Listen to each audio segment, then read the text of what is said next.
Aqui eu vou estar falando de biohacking IoT, o hackeamento físico utilizando dispositivos de internet das coisas que tem uma relação direta hoje com o metaverso, ou seja, o ser humano modificando o seu corpo para alcançar um status de condição melhor.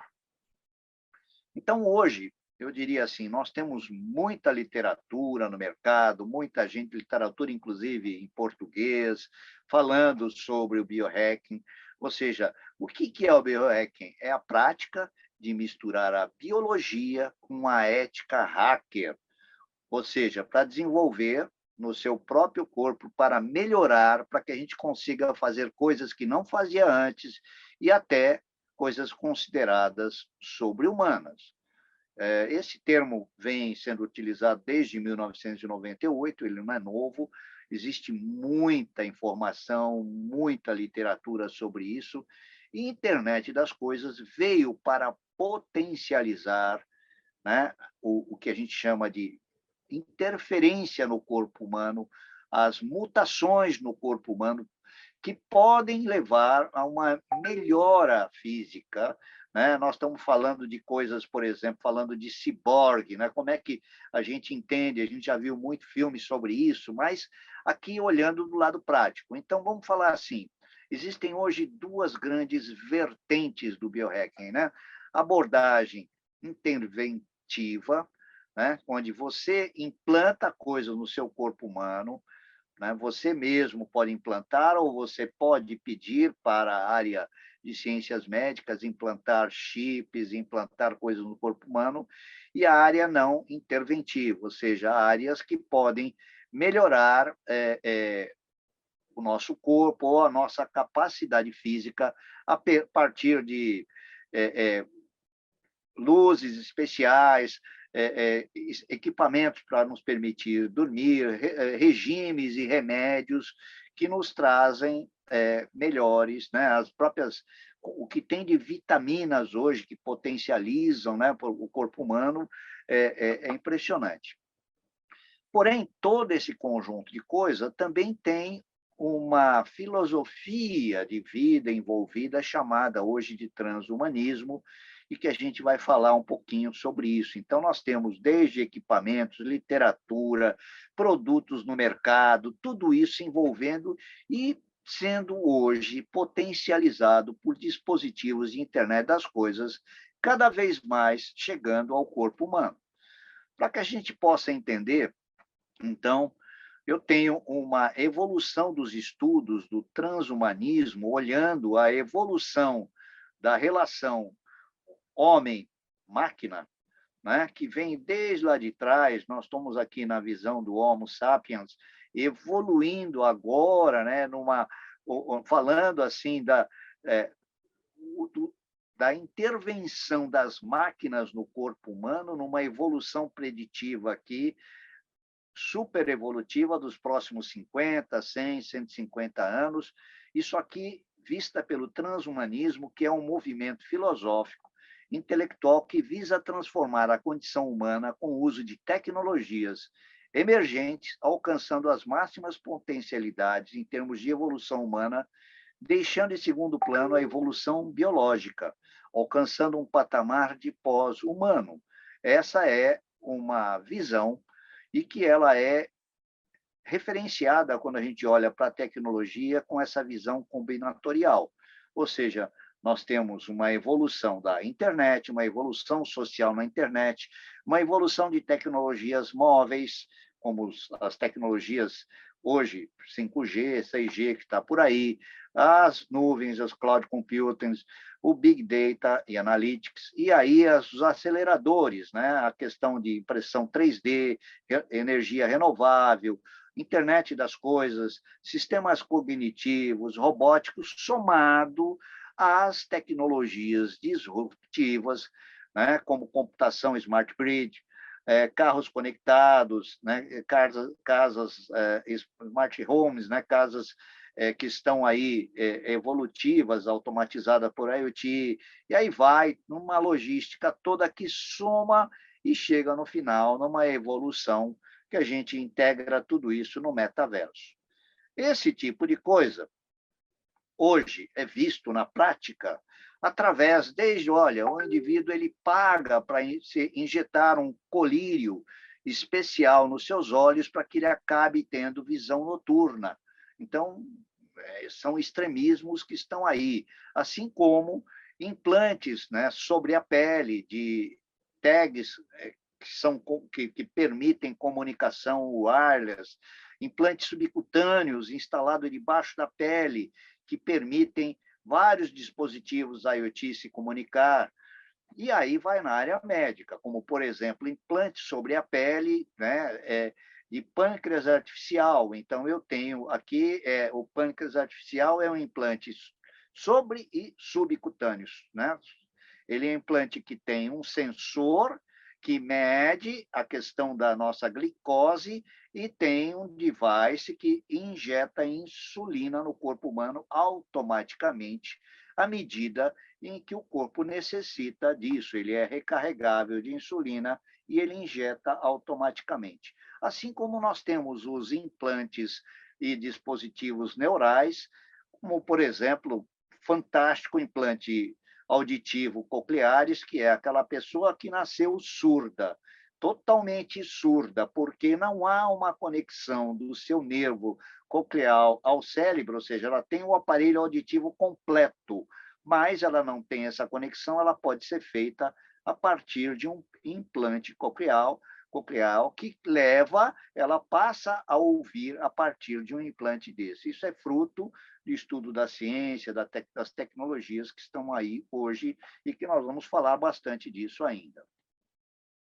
Então, nós temos alguns marcos de revolução. O primeiro, que não é novidade para ninguém, ele já surgiu até antes de 2016, com o óculos de realidade virtual da Google, Google Glass, que veio lá, mas evoluiu isto aqui para que, em 2016, a Microsoft lançasse o que ela chamou de computadores faciais. Eles estão presentes entre nós, os computadores faciais se tornarão gradativamente o nosso laptop, o nosso notebook, eles se tornarão o nosso óculos, ele provavelmente se tornarão a nossa lente de contato. Então, aqui é interessante mostrar que o HoloLens da Microsoft, ele é um óculos de realidade virtual, de realidade aumentada, ele comporta as duas tecnologias, ele teve grande sucesso, porque é uma evolução muito grande, ele foi aplicado, ele foi comprado em larga escala pelo exército norte-americano, e ele já, na sua segunda versão, foi apresentado em 2019, né, no Mobile World Congress, e ele tem um custo, estava com um custo inicial de $3.500 e hoje está aí um custo de $3.000. Ele ainda é caro, mas ele é um produto de primeiríssima linha disponível para todo mundo. É um dos produtos que estão aí. Mas isto aqui sofreu uma evolução absurda. E para tratar desta evolução, eu vou entrar agora numa área aqui falando da neurociência, das pesquisas laboratoriais e principalmente nas industriais, aonde a IoT é base. Thelma, você até aqui está compreensível? O que você me diz? Está compreensível e excelente, muitos exemplos de como isso é aplicado na prática. Perfeito, Thelma. Então, agora aqui, olha, eu queria falar da questão da neurociência. A ciência que trata da nossa cabeça, do nosso cérebro, a ciência que estuda como o nosso cérebro funciona.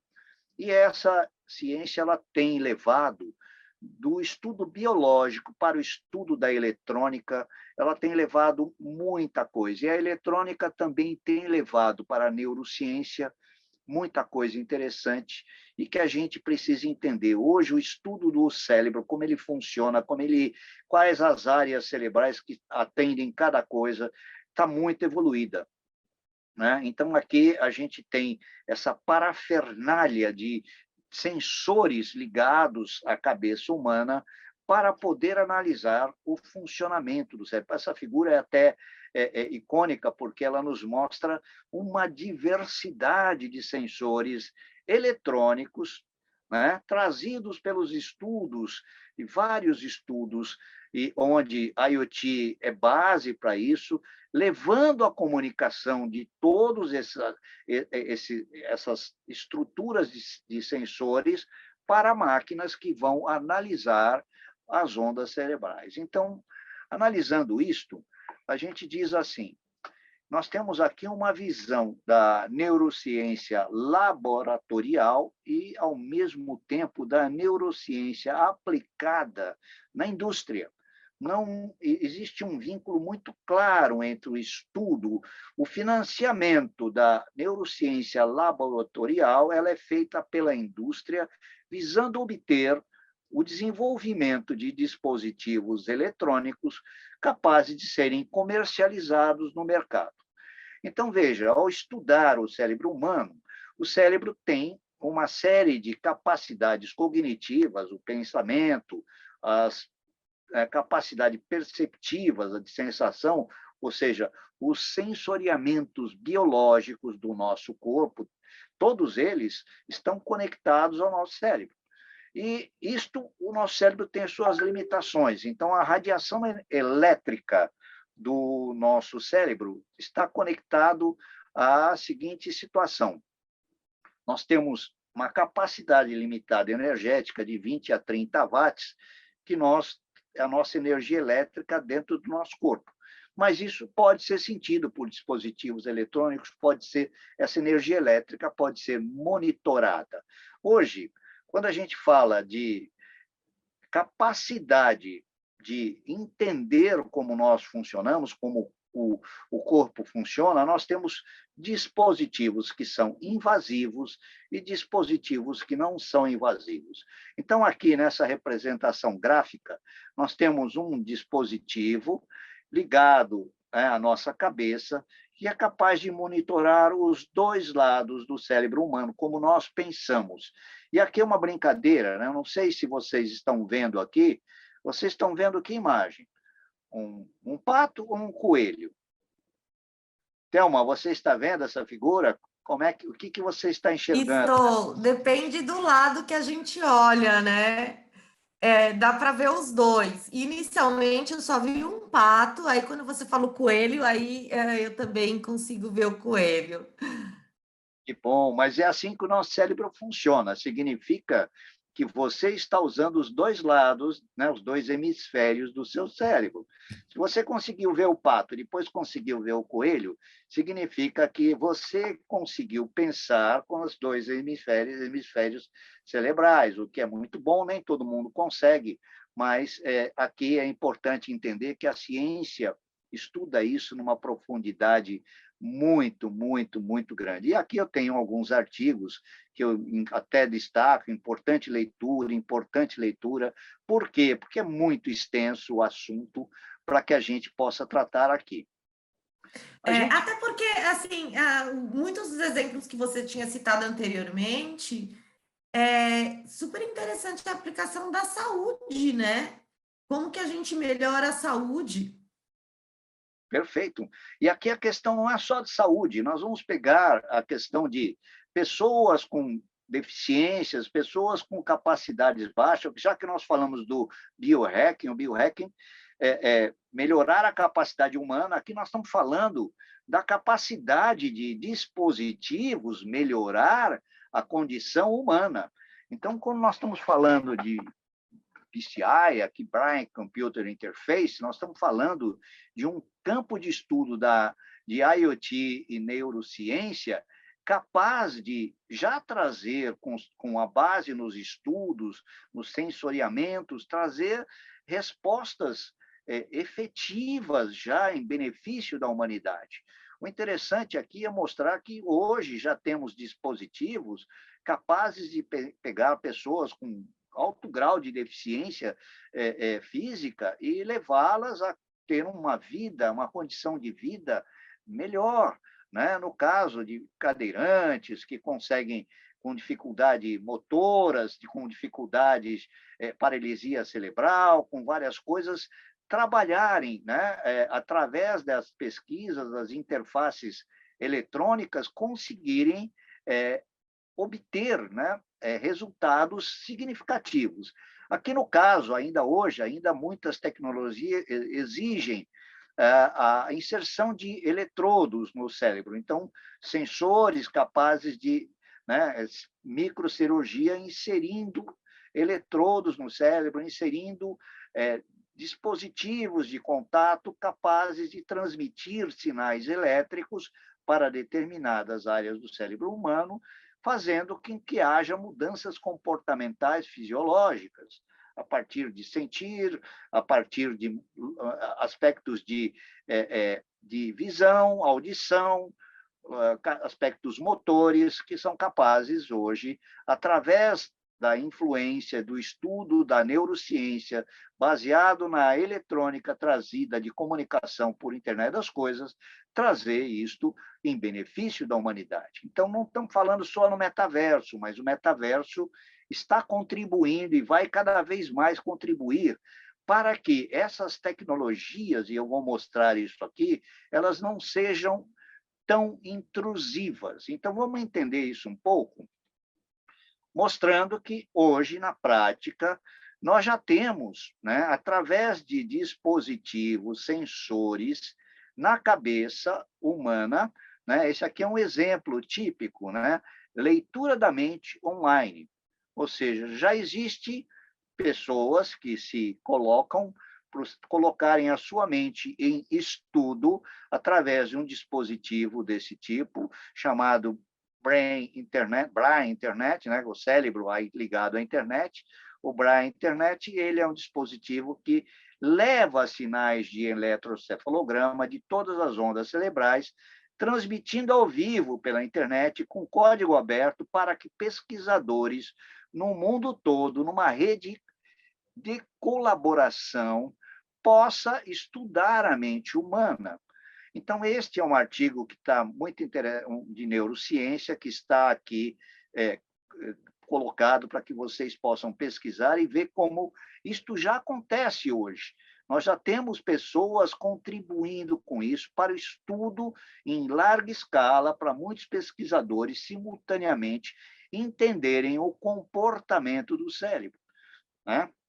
Isso aqui evolui para áreas médicas já com estudos muito avançados, inclusive com sensores no corpo humano, com comunicação Bluetooth, associado a banco de dados, na nuvem, com serviços médicos de emergência ligado ao corpo humano.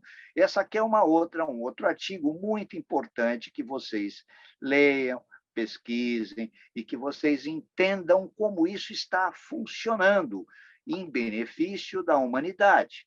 Mas o que nos traz a esse tema, ele vem e mostrar que muita coisa de sensoriamento na prática, né? A aplicação nas áreas virtuais, então, por exemplo, equipamentos médicos de monitoração e recuperação da saúde, todos eles já estão integrados aqui em várias tecnologias, não só eletrônicas, mas de mecânica fina, mas de equipamentos, né, biomédicos que estão aqui envolvidos, proporcionando diversão, paraplégico com óculos de realidade virtual, fazendo a sua ginástica, entendendo que está dentro de um barco, remando. Na área de esportes, um esportista podendo treinar, achando que está num ringue, que está tendo um adversário. Na área de artes, um balé clássico, como se estivesse sendo dançado num palco, numa situação de luz, né, comportamento sendo analisado aqui. Tudo isto e muito mais que a gente vai ver daqui a pouco, como isto é possível, como isto acontece. Thelma? Tem que colocar a educação também, né? Como a gente aprende demais. Muita coisa. Eu estou dando apenas alguns exemplos muito básicos, onde a neurociência e a IoT está ajudando, ok? Vamos falar assim da educação, ok?